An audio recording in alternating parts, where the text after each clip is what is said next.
ಹೇಳ್ದಂಗೆ ನಮ್ಮ ಪ್ರಾಪರ್ಟಿ ಇರೋದು 1,12,860 ಎಕರೆ ಟೋಟಲ್ ಇರೋದು ಸನ್ಮಾನ್ಯ ಅಧ್ಯಕ್ಷರೇ.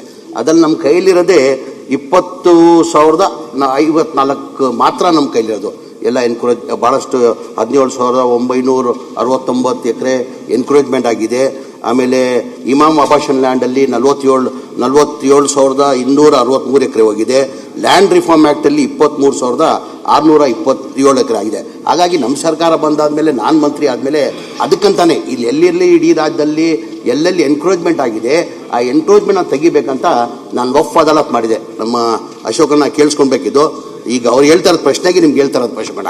ನಾನು ವಫ್ ಅದಾಲತ್ ಮಾಡಿದ ಕಾರಣ ಏನಕ್ಕಂದ್ರೆ ವಿರೋಧ ಪಕ್ಷದ ನಾಯಕರಾಗಿದ್ದೀರಾ, ಎಲ್ಲ BJP ಮುಖಂಡರು ಇದ್ದೀರಾ. ನಾನು ವಫ್ ಅದಾಲತ್ ಅಂತ ಮಾಡಿದ ಕಾರಣ ಏನಂದರೆ ವಫ್ ಆಸ್ತಿಗಳು ಎಲ್ಲ ಭಾಳಷ್ಟು ಕಡೆ ಎನ್ಕರೇಜ್ಮೆಂಟ್ ಆಗಿದೆ. ಟೋಟಲ್ ನಮ್ಮ ವಫ್ ಆಸ್ತಿ ಇರೋದು 1,12,860 ಎಕರೆ. ಅದು ಯಾವುದು ಸರ್ಕಾರ ಕೊಟ್ಟಿರೋದು ಆಸ್ತಿ ಅಲ್ಲ, ಅದು ಪ್ರೈವೇಟ್ ಅವರು ಸಮಾಜಕ್ಕೆ ಒಳ್ಳೇದಾಗಲಿ ಅಂತ ವಫ್ಗೆ ಕೊಟ್ಟಿರೋದು. ಅದು ಎನ್ಕರೇಜ್ಮೆಂಟ್ ಆಗಿದೆ. ಎಷ್ಟು ಎನ್ಕರೇಜ್ಮೆಂಟ್ ಆಗಿದೆ? 17,000 ಏನು ಅಶೋಕನವರೇ 17,969 ಎಕರೆ ಎನ್ಕರೇಜ್ಮೆಂಟ್ ಆಗಿದೆ. ಅದು ಎನ್ಕರೇಜ್ಮೆಂಟ್ ಮಾಡಿರೋದು ಯಾರು? ಯಾವ ದೇವಸ್ಥಾನ ಅಲ್ಲ, ಯಾರು ಬೇರೆಯವರಲ್ಲ, ಈ ಮುಸ್ಲಿಂ ಸಮಾಜದವರೇ.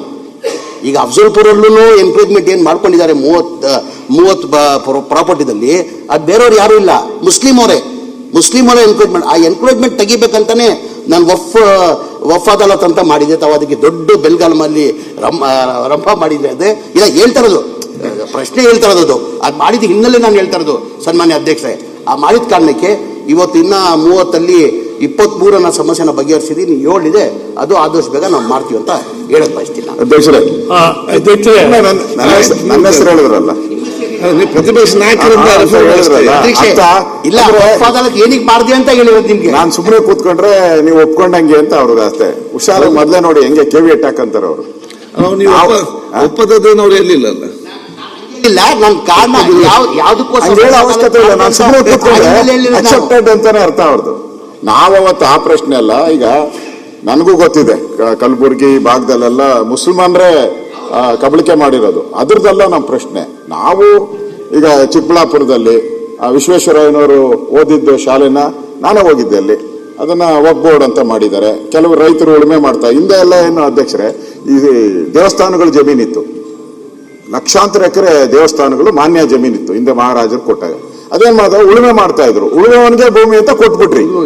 ಈಗಲೂ ಹಂಗೆ ಏನಾಗಿದೆ, ವಕ್ಫ್ ಬೋರ್ಡ್ ಆಸ್ತಿಗಳು ಕೆಲವರು 60-70 ವರ್ಷದಿಂದ ಉಳುಮೆ ಮಾಡ್ಕೊಂತ ಇದ್ದಾರೆ ಅಪೋಸಿಷನ್ ಅಲ್ಲಿ. ಅದಕ್ಕೆ ನಾನು ಹೇಳ್ತಾ ಇರೋದು, ಅಂತ ಜಮೀನುಗಳನ್ನ ಯಾವುದು ನೀವು ನಿಮ್ಮ ಹಿಡಿತದಲ್ಲಿಲ್ಲ ಅಂತವನ್ನ ಕೊಡ್ರಿ. ರೈತರಿದ್ರೆ ಅದು ಯಾರು ಹಿಂದೂ ಇರ್ಲಿ ಮುಸ್ಲಿಂ ಇರ್ಲಿ ಯಾರೇ ಇದ್ಕೊಂಡಿ ಕೊಡಿ ಅವ್ರಿಗೆ ಅಷ್ಟೇ. ಹಿಂದೆ ಯಾವ ರೀತಿ ದೇವಸ್ಥಾನಗಳದೆಲ್ಲ ಕೊಟ್ರು ಹಾಗೆ ಕೊಟ್ಬಿಡಿ, ಉಳಿದದ್ದ ಉಳಿಸ್ಕೊಡಿ, ಅದಾದ್ರೂ ಉಳಿಯುತ್ತೆ. ಈ ನೀವು ತನಿಖೆ ಮಾಡಿ ಅಂತಾನೆ ಹೇಳ್ತಾ ಇದ್ದೀರಿ ನಾವು. ವಕ್ಫ್ ಬೋರ್ಡ್ ಆಸ್ತಿ ಏನೇನು ಕಬಳಿಕೆ ಆಗಿದೆ ತನಿಖೆ ಮಾಡಿ. ಇಲ್ಲೂ ವಿನ್ಸನ್ ನಾರಾಯಣರೇ ಇಟ್ಕೊಂಡಿದ್ಯಪ್ಪ ನೀನೆ. ಅದನ್ನ ಹೆಂಗ್ ಬಿಟ್ಟೆ ನೀನು? ಇದನ್ನ ನಮ್ಮನ್ನೆಲ್ಲ ಕೇಳ್ತೀಯಲ್ಲ ನೀನು, ನಮ್ಮನ್ನೆಲ್ಲ ಕ್ವಶನ್ ಮಾಡ್ತೀಯ. ಅದ್ಯಾಕೆ ಅದು ನಮ್ದು ಅಂತ ಈ ಒಂದಿನ ಹೇಳಿದ್ಯಾ ಒಬ್ಬ ಇದ್ರ ವಿನ್ಸನ್ ನಾರಾಯಣ್ ನಂದು ಅಂತ? ಯಾಕೆ ಅಲ್ಲೋ ಕಾಫಿ ಕುಡಿತೀಯ, ಊಟ ಮಾಡ್ತೀಯ, ಅದಕ್ಕೆ ಹೇಳೋದಿಲ್ಲ ನೀನು. ಸನ್ಮಾನ್ಯ ಅಧ್ಯಕ್ಷರೇ, ನಾನು ಸ್ಪಷ್ಟವಾಗಿ ಹೇಳಿದ್ದೀನಿ. ನಾವು ಯಾವ ದೇವಸ್ಥಾನಕ್ಕೆ ನಾವು ಕೈ ಹಾಕೋಕೆ ಹೋಗಲ್ಲ, ಆಮೇಲೆ ಯಾವ ಎಜುಕೇಷನ್ಗೂ ಕೈ ಹಾಕೋಕೆ ಹೋಗಲ್ಲ.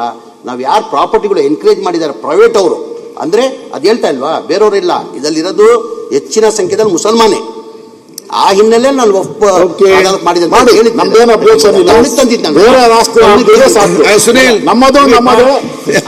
ನಮ್ಮದು ಅಲ್ಲ ಆಗ್ಬಾರ್ದು.